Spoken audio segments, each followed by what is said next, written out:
ఆత్మబంధువులందరికీ నా యొక్క ఆత్మ ప్రణామములు. మాస్టర్స్, నేను మీ లలిత.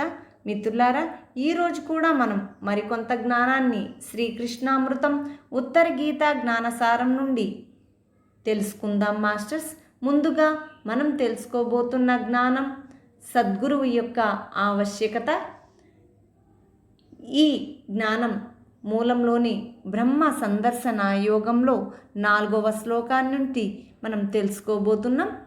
జీవే పరేణ తాదాత్మ్యం సర్వగం జ్యోతిరీశ్వరం ప్రమాణలక్ష్మణ జ్ఞేయం స్వయమేకాగ్రవేదినా. మిత్రులారా, ఈ శ్లోకం యొక్క తాత్పర్యాన్ని ఇప్పుడు తెలుసుకుందాం. సర్వవ్యాపకం జ్యోతి స్వరూపమైన బ్రహ్మాత్మలో జీవాత్మ ఐక్యం చెందే ప్రమాణ లక్షణాలను బ్రహ్మనిష్ఠుడైన గురువు బోధిస్తున్నప్పుడు ఏకాగ్ర చిత్తంతో విని తెలుసుకోవాలి. మిత్రులారా, ఇప్పుడు వివరణ తెలుసుకుందాం.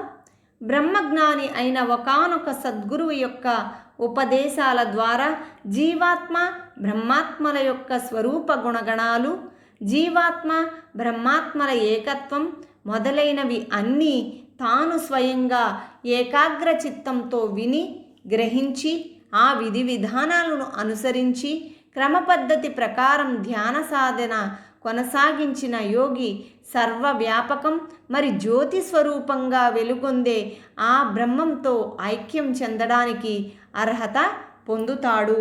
మిత్రులారా, తత్సంబంధమైన జ్ఞానాన్ని తెలుసుకుందాం. భగవద్గీత 4వ అధ్యాయం 34వ శ్లోకం నుండి తద్విద్ధి ప్రణిపాతేన పరిప్రశ్నేన సేవయా ఉపదేక్ష్యంతి తే జ్ఞానం జ్ఞానినః సత్వదర్శినః. మాస్టర్స్, ఈ శ్లోకం యొక్క తాత్పర్యాన్ని ఇప్పుడు తెలుసుకుందాం. ఆ జ్ఞానాన్ని మహాత్ములైన తత్వజ్ఞానుల దగ్గరకు వెళ్ళి తెలుసుకోవాలి. వారికి వినమ్రంగా నమస్కరించి సముచితంగా సేవించి కపటం లేకుండా ప్రశ్నించితే ఆ మహాత్ములు తత్వజ్ఞానాన్ని ఉపదేశిస్తారు. మిత్రులారా, ఇప్పుడు మరొక శ్లోకం ద్వారా మనం మరికొంత జ్ఞానాన్ని షేర్ చేసుకోబోతున్నాం. దేహమే దేవాలయం, ఈ అంశంపై జ్ఞానాన్ని తెలుసుకుందాం. మాస్టర్స్, ఈ జ్ఞానం మూలంలోని గీతాసార యోగంలో 25వ శ్లోకం.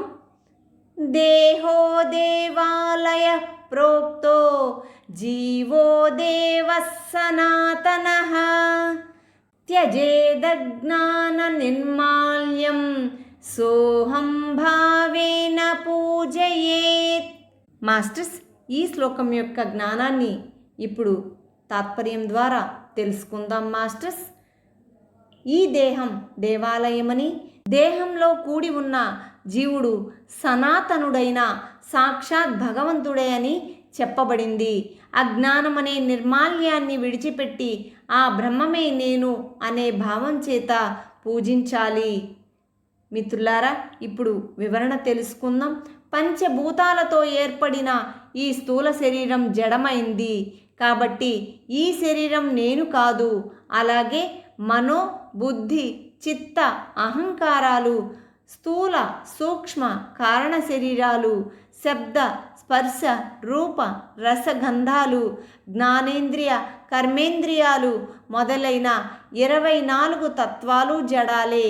ఇవి ఆత్మ వల్లనే ప్రకాశం కలిగి చైతన్యవంతం అవుతాయి. ఆత్మ ప్రకాశం లేకపోతే అన్నీ జీవం కోల్పోయి జడంగా మారుతాయి.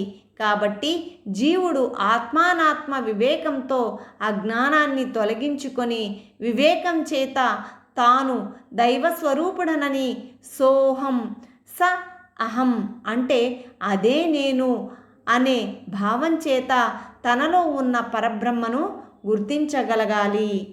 మాస్టర్స్, తత్సంబంధమైన జ్ఞానాన్ని మనకు అందించే భగవద్గీతలోని 13వ అధ్యాయంలోని 22వ శ్లోకాన్ని మనం ఒక్కసారి జ్ఞాపకం తెచ్చుకుందాం. మాస్టర్స్, అలాగే షేర్ చేసుకుందాం. మాస్టర్స్, ఉపద్రష్టానుమంతా చ భర్తా భోక్తా మహేశ్వరః పరమాత్మేతి చాప్యుక్తో దేహేస్మిన్ పురుషః పరః.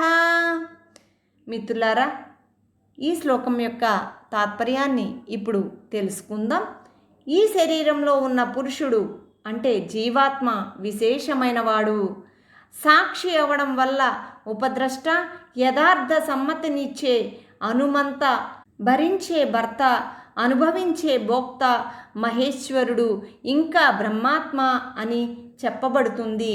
కాబట్టి ఈ శరీరంలో ఉంటూ కూడా జీవాత్మ వాస్తవానికి సర్వాత్మయే. మాస్టర్స్, మనం ఈరోజు ఎంతో అద్భుతమైన జ్ఞానాన్ని తెలుసుకున్నాం కదా మాస్టర్స్. మరి మనం తెలుసుకున్న జ్ఞానాన్ని అందరికీ షేర్ చేద్దాం, ఎందుకంటే పంచిన కొద్దీ పెంచబడుతుంది.